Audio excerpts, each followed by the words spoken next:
Some dealerships are built different. You have dealerships that are also distributors, meaning that they have massive inventory. One of the dealerships I've worked with also had a fuel tank on premises.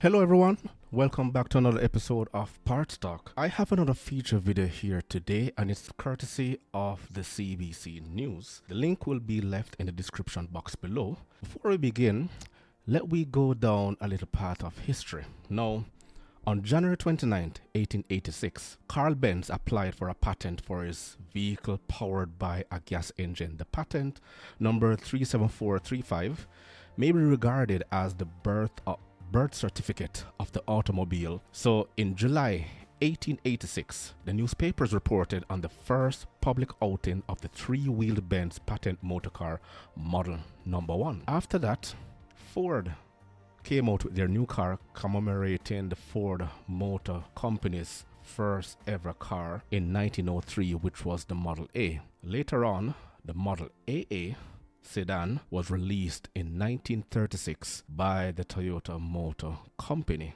Now, I'll get a little bit more into what I'm about to speak on, but before we begin, remember to hit that like button for more content and subscribe if you find my topics informative so you will be notified when I drop a new episode. It'll only take you 1.5 seconds to do so. A friendly reminder that I may be one of the limited programs that takes you beyond the sales department consistently, of course. Others focus specifically on cars, their performances, look, style, features, and DIY videos from mechanics. Also, remember to grab a copy of my new ebook, The Parts Manager Guide, Proven Strategies Used to Maximize Profits and Process Improvement. The link is also in the description box below. For my podcast listeners, you can watch the full video on my YouTube channel and on Facebook. Now, let's get into this feature. Truck that's being marketed as a mobile gas station. It pulls up to people's homes and businesses to fill up their cars. So far, the new service has been a hit, with more than 200 people signing up to keep their cars parked and get their gas delivered. Amy McNeil has the details. This gas station has no lineups at its pumps, no wait times at the cashier counter, it has no snacks or drinks, and no one checking their pull tabs or lotto numbers. In fact, this mobile gas station has no frills at all. It just has fuel. And that's all some people want. Oh, but they're sick and tired of going to the gas station, and the sign in the back of the truck says we bring the gas station to you and we will go right to your door and service your needs. So at the time of recording this video, gas prices have been climbing ever since. Of course, due to, in fact, the war in Ukraine, and inflation is also at an all-time high, solely in part due to the pandemic that has happened over the last 2 years. Demand has skyrocketed and supplies have run short. We are yet to be on top or in line with what we were doing pre-pandemic. So over 100 years has passed and the automotive industry has evolved, yet each time I read the comments, I read stories, they seem to be always berating on chip shortages, part supplies, low inventory, and high car prices. We have designed various heavy-duty units to carry out our task of building and maintaining massive infrastructures, yet we still complain. Let's continue. CoFuels paid about $500,000 for 2 mobile gas station trucks. Pace spent around a year doing research before he bought the vehicles. He phoned around to car dealerships and asked some of his own clients if they'd be interested. So we said, what else can we provide to our customers? So we thought it would be a good idea to bring in the gasoline, and I'm glad we did. The response has been amazing. Amazing translates to more than 200 customers using the service, even though the trucks have only been on the road for less than 2 weeks. The Colburn Ford dealership was the first company to sign up for gas delivery. This kind of service is a big help to them. It means workers don't have to drive dozens of cars off the lot just to get gassed up, so they can spend more time doing other work. Time equates. Let me pause a little bit here.